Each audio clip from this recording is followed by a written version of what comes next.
വയനാട് ദുരിതാശ്വാസ ചെലവ് സംബന്ധിച്ച മുഖ്യമന്ത്രിയുടെ വിശദീകരണത്തിന് മറുപടിയുമായി മുൻ കേന്ദ്രമന്ത്രി വി മുരളീധരൻ. വയനാട്ടിലെ മൃതദേഹം സംസ്കരിക്കാൻ കേന്ദ്രത്തിന്റെ ഏത് മാനദണ്ഡമാണ് മുഖ്യമന്ത്രി പറയണം. സന്നദ്ധ സംഘടനകൾ പണം ചോദിച്ചെങ്കിൽ സർക്കാർ അത് വ്യക്തമാക്കണമെന്നും വി മുരളീധരൻ ആവശ്യപ്പെട്ടു. അതേസമയം പി ശശിയെയും ADGP MR അജിത് കുമാറിനെയും ന്യായീകരിച്ച വിഷയത്തിലും രൂക്ഷമായ വിമർശനമാണ് വി മുരളീധരൻ ഉന്നയിച്ചത്.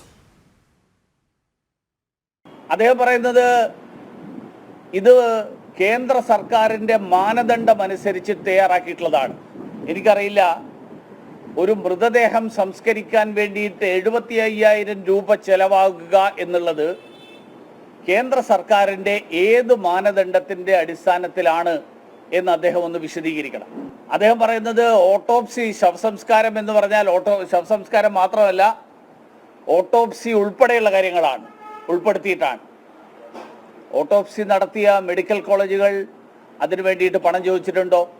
ഈ മൃതദേഹങ്ങൾ സംസ്കരിച്ചിട്ടുള്ള ക്രൈസ്തവ ഇസ്ലാമിക പള്ളികളും സേവാഭാരതിയും ഒക്കെ ഈ മൃതദേഹങ്ങൾ സംസ്കരിക്കുന്നതിന് വേണ്ടിയിട്ട് പണം ചോദിച്ചിട്ടുണ്ടോ? ഉണ്ടെങ്കിൽ ആ കാര്യം മുഖ്യമന്ത്രി പറയണം. അവർക്ക് കൊടുക്കാൻ വേണ്ടിയിട്ടാണ് ഞങ്ങൾ കേന്ദ്രത്തിൽ നിന്ന് കണക്ക് കൊടുത്ത് മാനദണ്ഡം അനുസരിച്ച് മെമ്മോറാണ്ടത്തിലെ കണക്കാണിതെന്നാണ്. ഇത് ചെലവായ തുകയല്ല എന്ന് അദ്ദേഹം പറയുന്നുണ്ട്.